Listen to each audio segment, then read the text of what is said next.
Hi ladies, welcome to chapter 6 of The Wounded Heart. This chapter is called Betrayal. The chapter begins saying, "There's something odious about a person who betrays a sacred trust. Children may not know the name of the current vice president or who was president when they were born, but most kids know the name of the traitor Benedict Arnold. A traitor etches his name in infamy. Why is betrayal so devastating that a traitor's name is as well, if not better known, than the names of many who drafted the Constitution of the United States? What kind of destruction is set off in the human soul by betrayal?" So this is a very important point because a lot of times, details are forgotten. We move on with our life. We integrate information and we keep going. But the author is right. A betrayer will be remembered.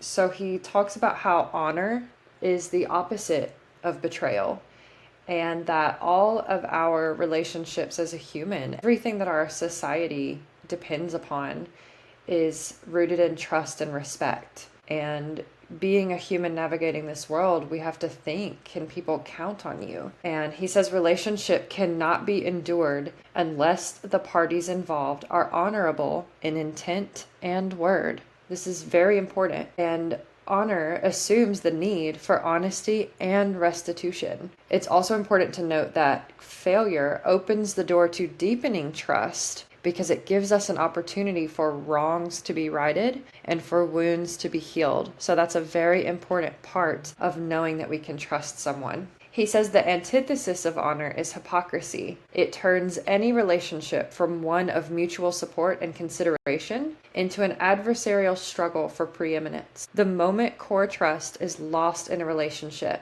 efforts to understand and nourish the other person are forgotten in a battle to control and minimize damage to oneself. And this is so true for many, many relationships, whether it's ourselves or the other person. Once trust has been lost, it's no longer a relationship if we're not able to bring restoration, order, right the wrongs, and focus on nourishing the relationship and taking care of one another again. This has to be a mutual thing. He gives an example of walking into a showroom to purchase a car. Are you going to trust the car salesman, or are you already going to say, okay, this is just some sleazy salesman, he's just here to get my money? He says that cynical humor might be one way of dealing with knowing that you can't trust a person. Like, we make jokes like, used car salesman. And another way to deal with it might be a naive, childish blindness that rejects the evidence of deceit and selfishness and just assumes that everything will work out just fine and that you don't have to do anything about it. And he says that this becomes superficial and pleasantries. But either way you take the situation, whether it's with cynical humor or with the childish blindness, it's not true relationship, because there's no actual trust there and there's no ability to test the waters of trust and right your wrongs. He says betrayal is the spark that ignites the explosive heap of mistrust in our soul. When paranoia flames, relationship is severed, hope is shattered, and belief in the other person is put on a prove-it-to-me basis with no opportunity for restitution. The human soul is left charred and empty, blown about by the vicious winds of loneliness and doubt. Betrayal is devastating to a human, and we often think to ourselves, how could I have been so stupid? How could I have trusted someone who was deceitful? Maybe I could have prevented this if I was less needy or less naive. These are very common occurrences for people who have been abused or betrayed, and this chapter focuses on the internal damage that is generated by the betrayal. Remember, this is specifically sexual abuse in this book, but the reason I assigned this book as our first book club chat is because these themes here apply to all forms of betrayal, not just sexual. So he talks about the cause of betrayal. He says, of course, it's so obvious, it's so clear, and it may seem crazy to even talk about, like, of course, this is what happened. Of course you feel betrayed. But he said it is impossible to use someone who you love. So if you think about that, he says that betrayal has 3 levels. Of course, the family failed the child in some way to nourish them, which would prevent the atmosphere being there for abuse to occur. So this is not to shame anyone's parents. This is not to say that you had bad parents in any way. It's just to acknowledge that there was a lack there that first started the child being open to something, being vulnerable to something, whether they were just left unprotected one time or whether abuse in the home was occurring and the child thought that was normal. Then there's the second level, which was the act of the perpetrator. And then there is also the third level, which is the lack of protection offered by the other parent or parents if it was someone else who harmed the child. So applying this to our life in many ways, we look at what is lacking in our life that set the stage for abuse to occur. This is not to blame anyone. This is so that we can look at our life and say, what are my needs that are not being met, that are going to be a foothold in the door for someone to get in and be able to abuse. And then we look at, of course, the person who abused. That was an act of betrayal. And then we look also at the people or even society or systems who turn a blind eye and refuse to acknowledge or do anything about it. So going back to this quote, it is impossible to use someone who you love. The desire to possess or subjugate or the hunger to repay or destroy is the ground for abuse. So we're taking this back to childhood here and saying the home where the abuse occurs is often a dangerous or unpredictable environment. The child does not have the intellectual understanding or the contrasting experience of a nourishing home to be able to effectively evaluate the inadequacies of what they're experiencing. So as children, we are at the mercy of what our home life looks like and what we have witnessed of communication and relationship dynamics. So we can't really understand what we're consenting to as children, and we carry that forward with us into our adult relationships also. He uses an example of a 1-year-old child who was denied a pleasure. Maybe he didn't get a lollipop. Well, even if someone is nice to him about it, he's still going to cry and he's still going to be sad. Imagine his face crying about the lollipop. He says, then imagine the face of the child if he goes to climb on the kitchen table to explore and he's hit across the face. The same thing is going to happen, but the child isn't going to learn anything from that second experience that's actually going to help him later in life. Not getting the lollipop, he is met with love, he's met with caring and tenderness, and it's saying to this child, you're not always going to get what you want. Yes, it's sad. I'm so sorry that you're hurting. I know you really wanted that lollipop, but you are okay and you are loved, and there are people here who care about you through your pain, and we will be with you through this. But when this child is trying to explore and learn and do what babies do, I'm going to touch things, I'm going to crawl, I'm going to put things in my mouth, and he's smacked down and hurt, he's going to learn to be vigilant in his environment of, is someone going to come and hit me? And so he becomes more afraid to explore and learn. He says that regardless of which of these happen, when a child is exposed to, let's say he crawled on the table and he didn't get hit, but he got chastised, well, he's still going to cower at that because it's not a positive experience. Of course, he's still going to say, okay, this is something that doesn't feel good. I don't like this. And over time, with that happening over and over and over, the child may learn to cower away from the person. And there's always the potential of neglect and harm because he doesn't know if the love is going to be taken away. So these things can build up over time and seem harmless, but if a child is not being nourished and fostered and able to have a safe, connected relationship and environment, then he is going to learn that neglect may come or harm may come. Allender says the betrayal is not merely the abuse, but also the upheaval of living on an internal roller coaster that jolts the soul both toward death and life at the same moment. And so he gives a couple of examples in this chapter after he speaks of the 1-year-old. He talks about a woman who says that sexual abuse was like living in, she was in a drought. And she was invited to an oasis. And for years, she had been in this desert with barely any water to help her not be thirsty. And so then, she's offered a tall, cold glass of water in the form of affection and attention. And so, of course, she's like, yes, oh my gosh, I'm getting attention. I'm so happy. And then actually finds out that she drank something that was not water. It was very harmful to her. And she's shocked and horrified. but she can't blame herself because she was so thirsty and someone offered her a drink. So it's really taking a look in this chapter of the shame involved, the betrayal involved, so many aspects of this situation. And he's saying that it's not just the abuse that causes the betrayal, but it's the not knowing. It's the uneasiness, the tension, the tiptoeing, anything that came before the betrayal that caused you to have an uneven footing about yourself and what you deserved and how you should be treated. He says that another aspect that is important to betrayal is understanding the role of the non-offending parent, if it was a parent who harmed you, or of your parents if someone else harmed you. And then I extrapolate this out to say also society and the systems who turn a blind eye or punish you when you speak out. Because one form of betrayal that is difficult to imagine, but occurs often enough to be mentioned, is complicity. So this could include setting someone up to be abused. This could be ignoring someone when they have told you or implied that they were abused. This could be basically putting it in a you versus them category of like, who are they going to believe, you or this person? Another form of this would be chosen neglect, chosen denial. Let's say that you were, as a child, you were found, doing inappropriate things with another child, and you were told, hey, stop that, don't do that, that's inappropriate. But no one ever followed up to figure out the extent of what happened. Was this actually damaging to you? Was this actually abuse that was occurring?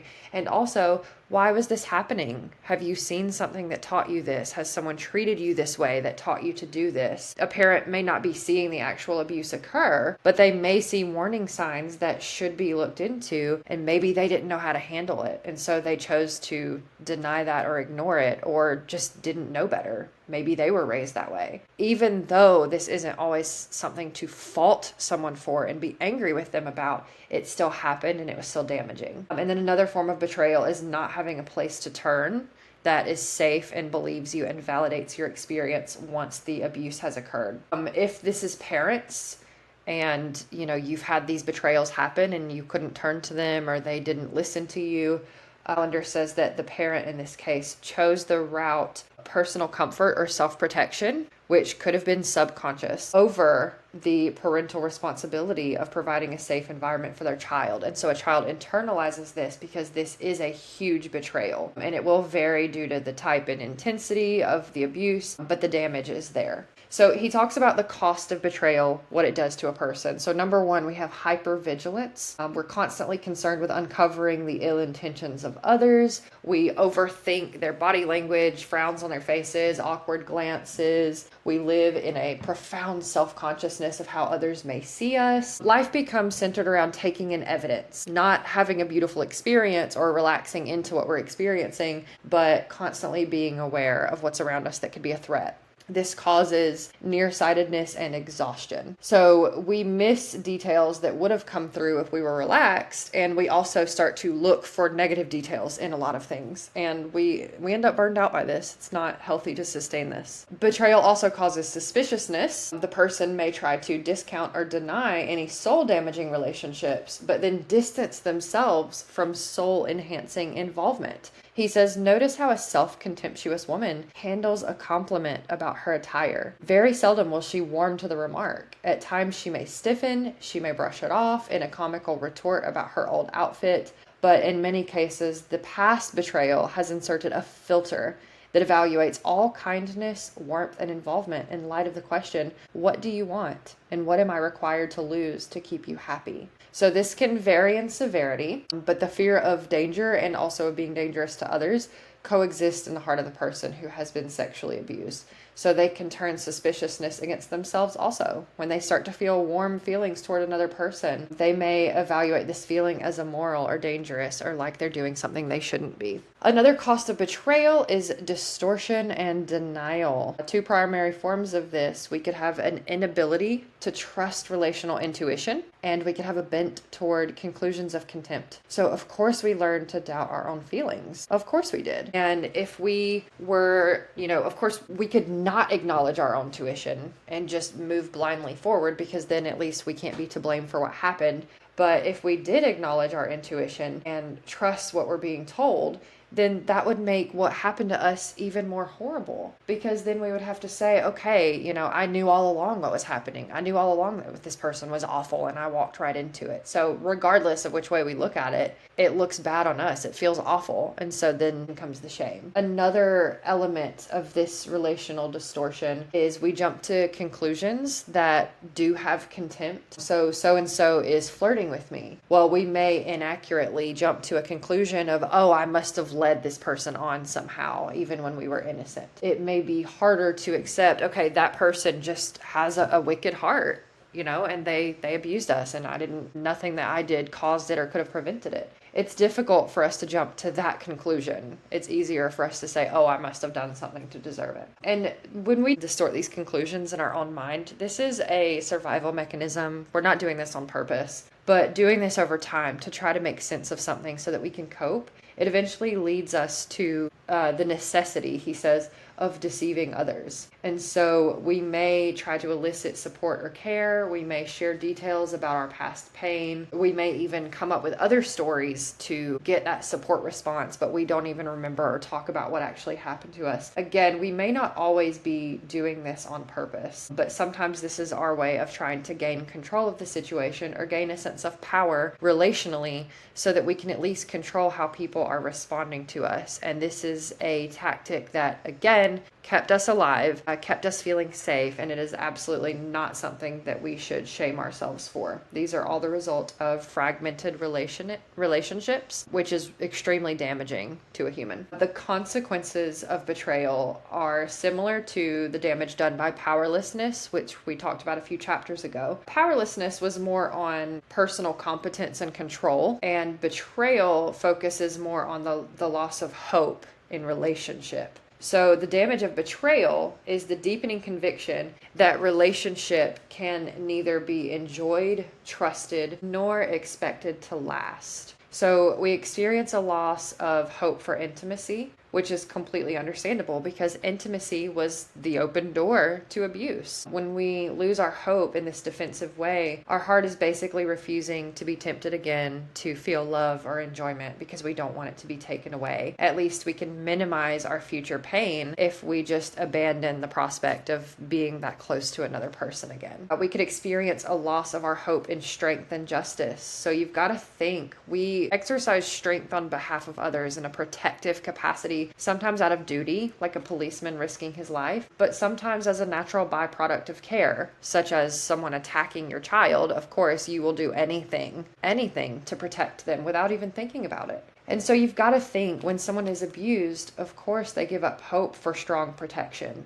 Because as healthy humans in a core relationship, strength is supposed to be used to protect. And when we've been abused, strength was used to destroy instead. And so if that could happen in an intimate relationship, of course our brain is going to jump to the conclusion that in a less intimate relationship, we're not going to experience protection from people's strength. If someone that close to us could hurt us, anyone could hurt us. And all it takes is one moment with an authority figure who hurt us or betrayed us in order for our brain to learn that trust is foolish and that we could actually be harmed by that. So the brain, we interpret what we experience, and we are very fragile in this way. So it makes complete sense that when someone used their strength to harm you, we lose our faith in people's strength and protection. We do have core images related to betrayal. He says when a victim of sexual abuse feels powerless, she will see herself as weak and incompetent. When she feels betrayed, her core image will reflect these questions. Why did the abuser treat me so badly? Why was I not loved and protected? Generally, the answer will be found in some terrible flaw in the soul or body. So we can convince ourselves of ways that we caused abuse. We can say, well, I shouldn't have done such and such. And we could explain that away superficially for each situation. But the abuse is occurring, and we're not responsible every single time, even though we try to convince ourselves that we are sometimes. But what this does to us internally is it convinces us that there is a flaw in us that is not fixable. Sometimes that is in the body, and sometimes that is in our character traits. So we know betrayal hurts because we have this knowing inside of us that someone does not just abuse a valued possession. So we internalize, okay, I must not be valued then. And the experience of being used and discarded provokes images of being undesirable and ugly. I must be unwanted. And this is really easy to put on your physical features. This is obvious. We could say, okay, I'm too big. My physique is not what I want it to be. I need to be more healthy. I need to go on a diet. We could just have an extreme disregard for our body and give up completely. But either way, it's our brain trying to get the situation under control. At least I can fix this supposed ugly flaw. And this could be, this could even manifest in eating disorders and extremely unhealthy, like body dysmorphia, unhealthy eating dynamics, things like that, unhealthy dieting. But we can also do this with our character qualities. So our relational desirability is something that we can try to control. If I could be more friendly, if I could be more warm, more funny, more sophisticated, more intelligent, maybe I wouldn't have been abused if I could have done these things. So we may endlessly start working on ourselves. We may fall into these self-help regimens. We can constantly take seminars, classes, constantly be reading books to learn better and do better for ourselves. And you may find that these are the people who actually have the most contempt for their own character. So the chapter ends by saying that the damage perpetrated in an abuse victim's heart through the experiences of power and betrayal, or powerlessness and betrayal, is great. But the most serious blow is the experience of ambivalence. No other aspect of sexual abuse is more devastating to the victim's capacity to embrace life and love in adulthood. So in this chapter, we covered the effects of betrayal, the consequences, the loss that we incur, and often what sets the stage for the betrayal to happen. And in the next chapter, we will be talking about ambivalence and the destruction that it wreaks in our lives.